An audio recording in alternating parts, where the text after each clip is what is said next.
to go. Ganun kaya kadali mapasa kamay ng batas itong susunod na suspect? Lalo na teritoryo niya ang papasukin.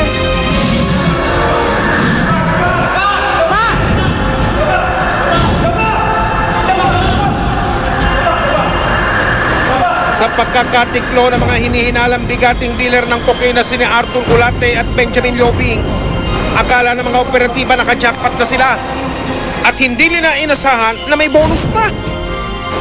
Sa kwento ng isa sa mga unang naresto ng NBI na si May, may bagong target na iba naman daw ang gimmick. Sa impormasyong nakalap ng mga operatiba, bigatin din daw sa pagtutulak ng droga ang panibago nilang puntirya.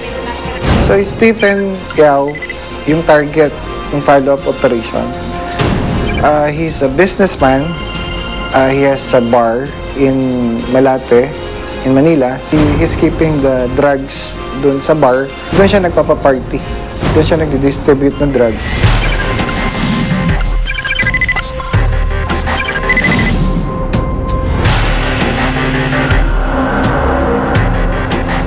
Wala nang sinayang na pagkakataon ng NBI. Sa tulong ng mga informante, kaagad nilang tiniktikan ang umano'y tambayan ng suspect na si Stephen Howe.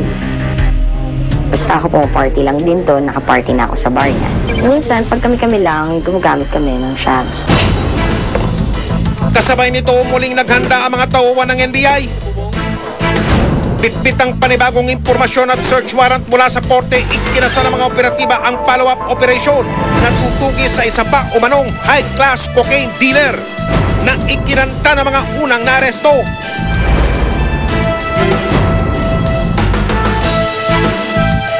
At nang planado na ang lahat, maingat nilang ikinasa ang pagsugod sa target area.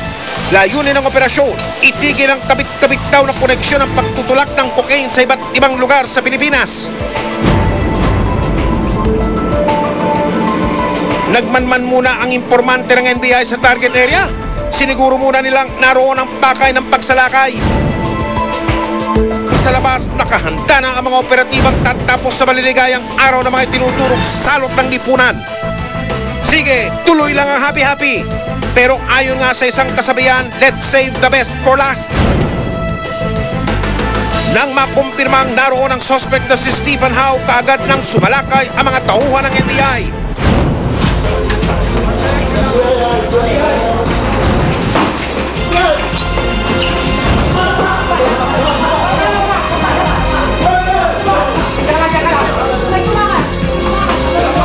Ang punteriya ng mga operatiba sa pribadong silid na ito nakasukol.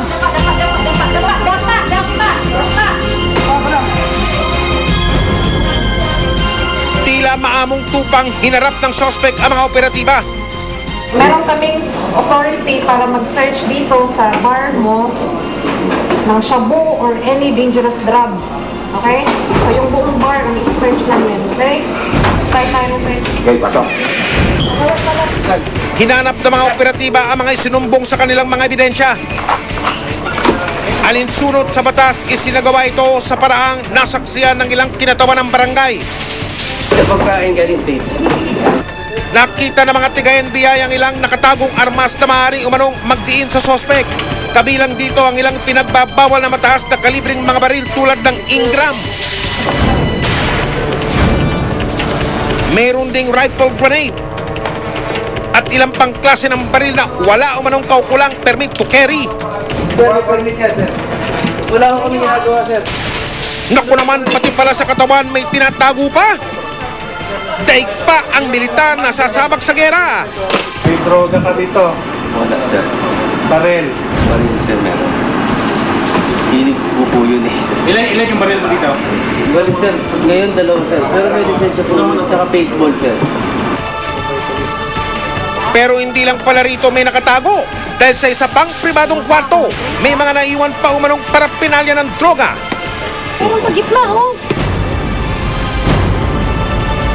At santa bakbak na bala. Pati mga operatiba na alarma na. Kung saan nakalagay yung mga baril, yung bala niya. Ano ka? May laman yan, kaya naka-tape ko yan. Nakatawag pansin sa mga operatiba ang isang safety vault o kaha de hierro na nasa kwarto. Hulaan ninyo nga kung anong ang nasa loob dito.